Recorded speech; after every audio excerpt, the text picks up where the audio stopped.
ভালো লাগলো যে সারাদিন খাওয়া দাওয়া, সারা রাত খাওয়া দাওয়া চলবে না, সেই জায়গায় এনারা সবসময় করে থাকেন। এদের ধর্মটার একটা জোর আছে, এটা একটা মনে হয়, সেই জোরটা রাখে তো ভালো করে। সেই জন্য আমার সাথে যা সঙ্গে প্লেয়ার আছে না, তারা একদম 10 গোল হাতে রেখেছে, আর 10 গোল পরে একটু মাথার তো উপরে তুলে দেবো দেবো, ওই 20 গোলে জিতবো আমি মনে। এত বড় প্লেয়ার আপনি ফুটবলের জন্য কিছু করলেন না কেন? তো সেই কারণে আমার একটা ইচ্ছা আছে, এটা মনের ব্যাপার। হ্যাঁ, ওর সামনেই বলছি, আমাদের বিখ্যাত ভাই আমার একটা ফুটবলের একাডেমি করব ইচ্ছা আছে, যেটা ফুটবল খেলবে বাচ্চারা পুরো, এবং কোনো আর্থিক ব্যাপারের না, তারা খেলবে। কিন্তু আমরা তো খানা খাওয়া উচিত না?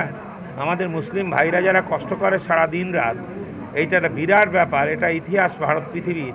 যে আমি এমন একটা খেলা খেলেছিলাম যেটা ফুটবল, সেটা আমার কাছে আর মানসিকভাবে তৈরি আমরা ভীষণ। হ্যাঁ, ময়দানে ফুটবল খেলছি, এখনও ফুটবল খেলছি, কিন্তু মানসিকভাবে আমার মনে হয় যে আমি ইলেকশন করছি, ইলেকশনের মধ্যে সততা থাকতে হবে। আমি একদম অনেস্টলি চলি, কে এলো না তারা নিশ্চয়ই আমার তাদের বিরুদ্ধে আমি কোনো কথা বলি। এবং আমি না হাওড়ায় 13 সাল থেকে রয়ে গেছি। 13 সালে আমি যখন জিতলাম, তখন মমতাদি বললো যে তুমি হাওড়াতে থাকো। হাওড়ার ওই সুরকি কল বলে একটা জায়গা আছে সেন্ট্রাল হাওড়ায়, আমি এখন থাকি ওখানে।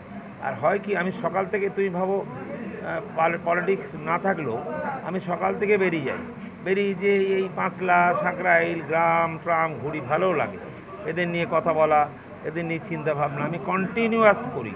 কেন, আমার কাছে একটা জীবনের একটা মানে মোটামুটি ছেড়ে দিয়েছি ফুটবলটা আমার একটা জীবন ছিল, এই একটা জীবন হয়েছে।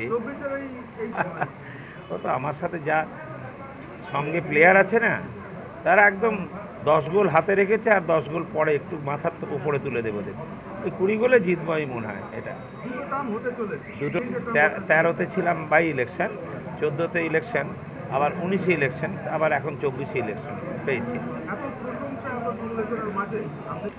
না, আমি কারোর বিরুদ্ধে বলি না।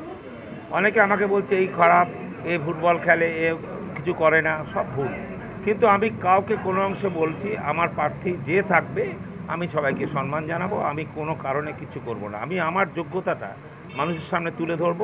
মানুষ যদি আমাকে মানে, আমাকে যদি হাওড়ার প্রত্যেক মানুষ মানে, আমি অ্যাকসেপ্ট করব, কোনো অসুবিধা নেই। শপথ হবে, বিশেষ করে পুরনো শহর, 540 বছরের শহর, সেই শহরটার একটা আমার কাছে ইচ্ছা আছে, আমি বলিনি। এবং সেটা আমাদের মেয়র যিনি ছিলেন, এখন তিনি প্রার্থী, তিনি কিন্তু একটা বিরাট ক্ষতি করে দিয়ে গেছিলেন। মমতাদি টাকা পয়সা সব দিয়ে পাঠিয়েছিল, দিয়ে বলেছে ওই নালাগুলো উপরটা ঢুকে দাও, কারণ পুরনো শহর সুন্দর করে দাও, সেটা করা হয়নি। সেটা না হওয়াতে অসুবিধা প্রচুর হচ্ছে লোকে, বিশেষ করে ওই শহরটার মধ্যে।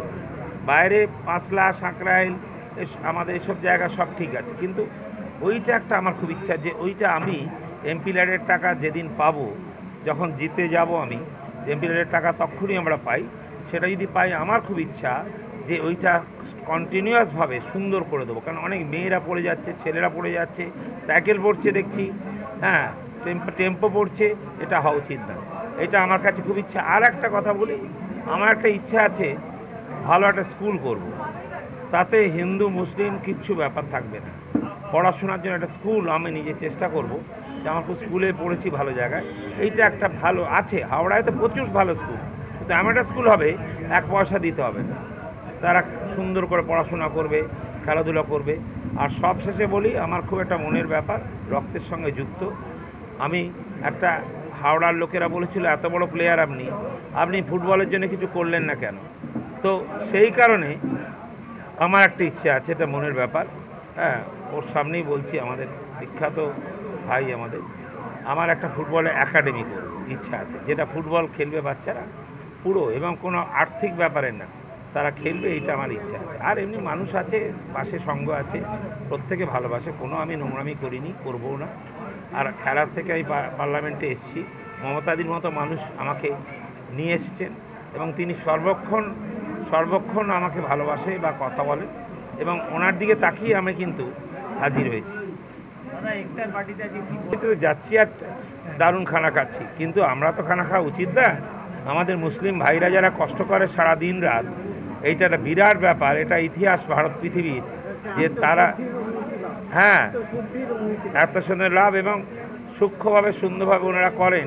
ওনাদের সাথে বসে আমার ভালো লাগলো যে সারাদিন খাওয়া দাওয়া, সারা রাত খাওয়া দাওয়া চলবে না, সেই জায়গায় এনারা সবসময় করে থাকেন। এদের ধর্মটার একটা জোর আছে, এটা একটা মনে হয়, সেই জোরটা রাখে তো ভালো করে, সেই জন্য ভালোবাসে।